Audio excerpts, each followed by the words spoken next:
So hi guys, welcome back to the channel. तो ये वाला जो व्लॉग मैं बना रहा हूँ, व्लॉग नहीं बेसिकली इन्फॉर्मेशन देने के लिए ये वीडियो बना रहा हूँ मैं। तो ये हमारा लास्ट वीडियो है मालदीव्स का। तो इसमें मैं टोटल खर्चा कितना हुआ, डिटेल्स क्या क्या हैं उसके बारे में शेयर करना चाहता हूँ। तो बहुत सारे वीडियोस आपको ऑलरेडी मिल जाएंगे, लेकिन मेरा अपना क्या एक्सपीरियंस रहा है वो मैं शेयर करने जा रहा हूँ। और वीडियो में अगर कुछ ऊंच नीच हो तो थोड़ा एडजस्ट कर लेना, क्योंकि अभी मैं घर पे अकेला हूँ और अकेले ही इस वीडियो को बना रहा हूँ। कैमरामैन है नहीं, कैमरामैन मैं खुद ही हूँ। तो सबसे पहला तो ये है कि कुछ लोगों ने मुझसे पूछा था कि कैसे करना है, क्या करना है।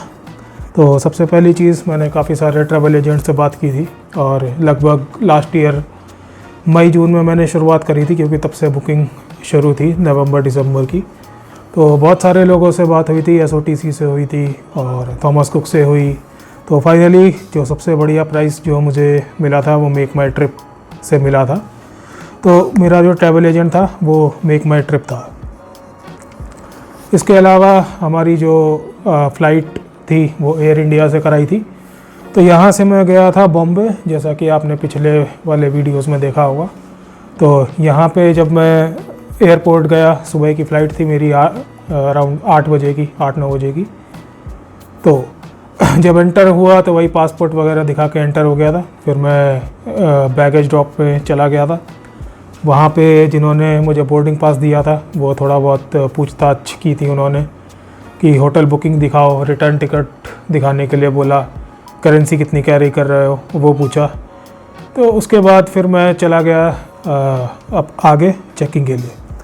तो पासपोर्ट का ऐसा है कि पासपोर्ट तो आपको कैरी करना ही पड़ेगा, क्योंकि इमिग्रेशन में लगता है। लेकिन वीज़ा ऑन अराइवल है, तो वीज़ा जो है वो ट्रैवल एजेंट ही करवा के देता है।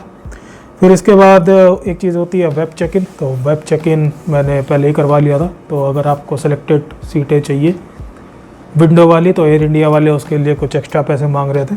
तो मैंने वो एक्स्ट्रा पैसे पे करके एक विंडो वाली सीट ले ली थी, आगे वाली। इसके अलावा वीज़ा ऑन अराइवल तो है, लेकिन एक इमूगा का एक फॉर्म होता है जो कि मालदीव्स के लिए स्पेशली लगता है। तो इमूगा में ये होता है कि आपको अपनी डिटेल्स देनी होती हैं, और इसके अलावा उसमें कुछ क्वेश्चंस होते हैं। तो वो सब कुछ होता है, तो वो सब हमें देना पड़ता है। तो उसको इमूगा बोलते हैं। एक छोटा सा फॉर्म होता है, और जो कि 1-2 दिन 48 घंटे पहले भरना होता है। इसके अलावा लगेज का ऐसा था कि मेरी इंटरनेशनल फ़्लाइट थी एयर इंडिया की, तो अराउंड 30 kg तक अलाउ किया था उन्होंने नीचे वाला बैगेज, और केबिन बैगेज अराउंड 7 kg तक अलाउ किया था।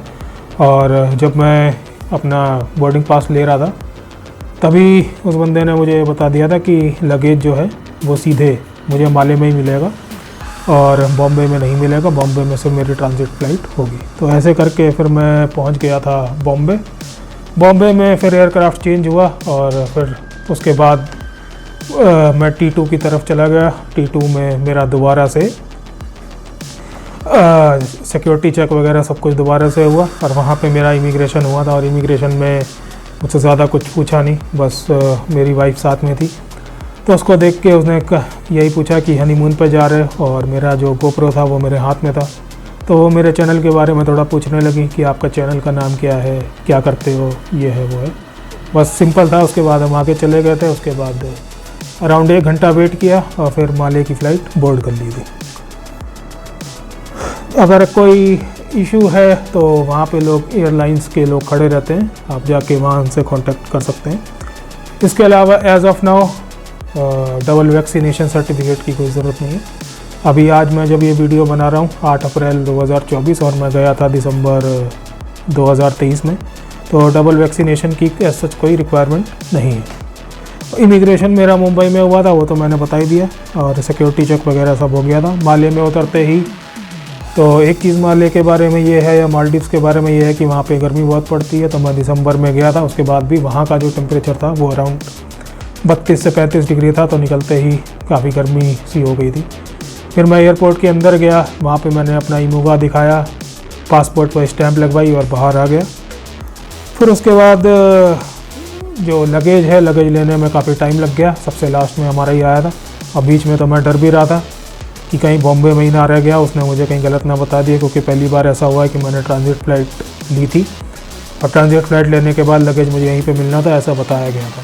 लेकिन कई बार मिस इन्फॉर्मेशन कन्वे हो जाती है, लेकिन फिर भी लगेज मुझे मिल गया था माले में ही, लेकिन थोड़ा लास्ट में आया था। फिर एयरपोर्ट से बाहर निकलने के बाद आप, अगर आपका सी प्लेन है प्राइवेट आइलैंड के लिए, तो आप वहाँ जा सकते हो सीधे। मेरी बोट थी, तो मेरा जो रिज़ॉर्ट था वो माले के पास में ही था, तो मेरा जो रिज़ॉर्ट था वो विला नॉटिका में था। तो बाहर जा निकल के मैंने कुछ लोगों से पूछा, तो उन्होंने कहा कि वहाँ पे काउंटर बने हुए हैं, आप विला नॉटिका वाले में चले जाओ। तो मैं विला नॉटिका वाले में गया, वहाँ पे मुझे जो बंदा था वो मिल गया।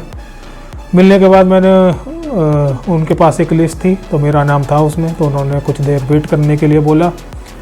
वेट करने के बाद हमारी बोट आ गई थी, फिर हम बोट से ही अपने आइलैंड पे चले गए थे, जो कि ब्लॉग में दिखाया गया है। और विला हमारा 5 स्टार था, तो ये है। और प्राइवेट आइलैंड था, वहाँ पे 2 तरीके के आइलैंड होते हैं, एक प्राइवेट आइलैंड होता है और एक माले में लोकल आइलैंड होता है। तो मैंने अपने ट्रैवल एजेंट से बोला था कि एक दिन मुझे माले सिटी में रुकना है और 4 दिन वहाँ प्राइवेट में रुकना है, जिसमें 2 दिन बीच विला, 2 दिन वाटर विला। लेकिन उनका ऐसा कहना था कि मालदीव्स में करने के लिए कुछ नहीं है और हम पैकेज को जो है वो रिवाइज़ नहीं कर सकते। तो लोकल आइलैंड में जाने के लिए उन्होंने मना कर दिया कि वो ऐसा पैकेज प्रोवाइड नहीं कर सकते मेक माई ट्रिप वाले। और जबकि लोकल आइलैंड में भी घूमने के लिए काफ़ी कुछ है, और वहाँ पे एक एक्टिविटी होती है सैंड बैंक बोल के, तो बोट से काफ़ी दूर तक ले जाते हैं, तो वहाँ पे वाटर एक्टिविटीज़ होती है। लेकिन वो चीज़ ट्रैवल एजेंट की वजह से मेरी मिस हो गई और वो चीज़ हो नहीं पाई। इसके अलावा विला नॉटिका की फूड क्वालिटी कैसी थी, तो क्वालिटी तो बहुत अच्छी थी, लेकिन टेस्ट मुझे उतना कुछ समझ में नहीं आया। प्लस वहाँ पे नॉनवेज के काफ़ी सारे आइटम थे और उसकी स्मेल भी काफ़ी गंदी सी थी, और फ़िश वगैरह की, तो थोड़ा काफ़ी एडजस्ट करना पड़ जाता है। वहाँ पे काफ़ी सारे आइटम होते हैं, लेकिन हम इंडियंस के लिए जो वेज हैं उनको ढूंढना ही पड़ता है, तो खाने से तो कोई ज़्यादा उम्मीद ना रखें। इसके अलावा एक चीज़ है कि मैं मालदीव्स ही क्यों गया, बाकी सारी जगह क्यों नहीं गया। तो पहला तो ये है कि मैं जाने को मॉरिशस, इंडोनेशिया, थाईलैंड या मलेशिया भी जा सकता था। उसकी एक वजह ये है कि मैं शादी के तुरंत बाद गया था, और बाकी सारी जगहों में ऐसा है कि आपको सुबह उठना पड़ता है, टाइमली ब्रेकफास्ट करना पड़ता है, फिर आपकी बस या टैक्सी आती है, वो आपको घुमाने ले जाती है। तो लेकिन मालदीव्स में ऐसा नहीं होता। मालदीव्स जो है वहाँ पे फुल ऑन रेस्ट करने वाली जगह है, तो जब भी शादी होती है तो आप थोड़े से थके हुए होते हैं, तो एक ऐसी जगह पर जाएं जहाँ पे थोड़ा रेस्ट कर सके। तो मालदीव्स में इसलिए गया था। और दूसरी चीज़, मालदीव्स, दुबई और सिंगापुर, ये 3 ऐसे कंट्री हैं इंडिया के नेबरिंग कंट्रीज़ जो कि काफ़ी महंगे हैं। तो इन फ्यूचर अगर मैं मालदीव्स जाने का प्लान बनाता, तो तब तक इन्फ्लेशन की वजह से प्राइसेस और बढ़ जाते और मुझे और पैसे देने पड़ते। तो बेहतर यही था कि मैं महंगी वाली चीज़ें अभी कवर कर लेता। बाकी दुबई में मैं इसलिए नहीं गया क्योंकि मेरे खुद के जो रिलेटिव्स हैं या भाई हैं वो वहाँ रहते हैं, तो दुबई मैं कभी भी जा सकता था। और बाकी साउथ ईस्ट एशिया जाने का मेरा मन नहीं था, और जैसा कि मैंने बताया रीज़न कि शादी के बाद जो है थोड़ा मालदीव्स में रेस्ट वाली चीज़ दिमाग में थी, इसलिए मैं मालदीव्स गया।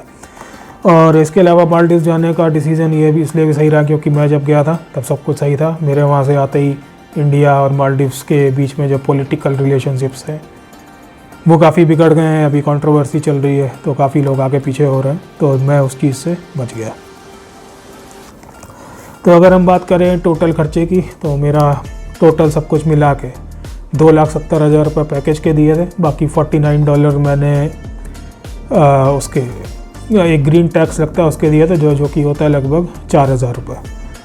इसके अलावा करेंसी की बात करें तो मैंने डॉलर कैरी किए थे। हालांकि वहाँ की जो करेंसी है वो रुपया है, तो 1 रुपया में 5 रुपये होते हैं, और डॉलर का जो प्राइस है वो 83 रुपीज़ चल रहा था।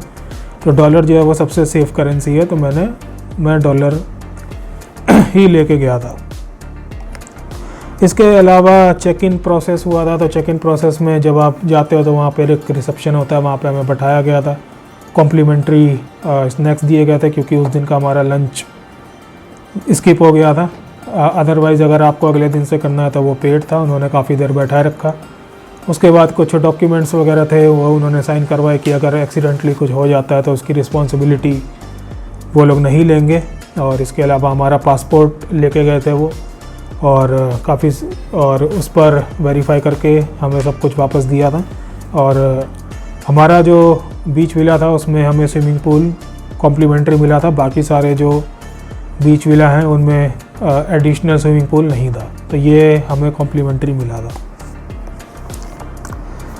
वाटर विला ट्रांसफ़र में ऐसा हुआ था कि अराउंड 1.5 डेज़ हम बीच विला पे थे, उसके बाद हमें वाटर विला में शिफ्ट किया गया था। प्रोसेस पूरा स्मूथ था और व्हाट्सएप पे सारी डिटेल्स आ जाया करती थी, तो ऐसा कोई इशू नहीं है।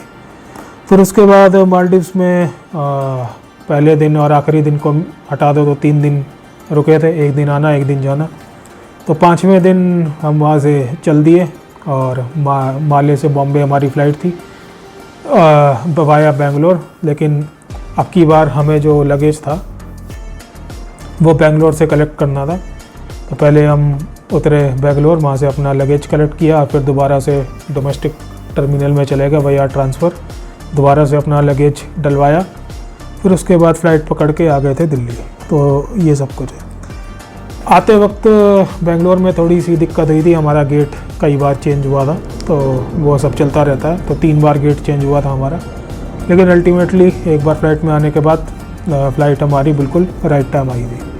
तो टोटल जो खर्चा है वो अराउंड 2,70,000 रुपये का है, प्लस 4,000 रुपये मैंने दिए थे ग्रीन टैक्स, और वहाँ पर एक बीच का डिनर होता है, तो क्योंकि मुझे वहाँ का टेस्ट उतना समझ में नहीं आया और टाइम का भी कमी थी, तो वहाँ पर एक कोकून लाउंज है, वो $200 चार्ज करते हैं। तो 200 को अगर 83 से मल्टीप्लाई करो तो काफ़ी महंगा पड़ रहा था, 16,000 17,000, तो मुझे वो उतना वर्थ लगा नहीं, तो मैंने कैंडल लाइट डिनर स्किप कर दिया। तो वो मैंने प्लान किया है कि मैं इंडिया में ही कभी कर लूँगा। तो ऐसा है कुछ। तो ये सब कुछ है मालदीव्स में टोटल खर्चे के बारे में। तो 2,70,000 प्लस 4,000 ग्रीन टैक्स, और अगर आपको कैंडल लाइट डिनर करना है तो उसके चार्जेस वहाँ पे एक्स्ट्रा थे। तो ओवरऑल हमारी जो ट्रिप है वो बहुत अच्छी रही, और सबसे ज़्यादा लकी मैं इस बात में रहा कि मैं जब गया था तो कंट्रोवर्सी नहीं थी, लेकिन अब इंडिया और मालदीव्स के रिश्ते काफ़ी ख़राब हो गए। तो अब मर्ज़ी है तो जा सकते हो, लेकिन अब अगर आप लोग जाओगे तो कुछ लोग आपको जज कर सकते हैं कि आप देश के प्रति आपकी भावनाएं कुछ सही नहीं है, इस तरह की चीज़ें हो सकती हैं। तो ये सब कुछ है। तो मालदीव्स के अलावा अब एक नया जो अल्टरनेटिव खुला है वो लक्षद्वीप है।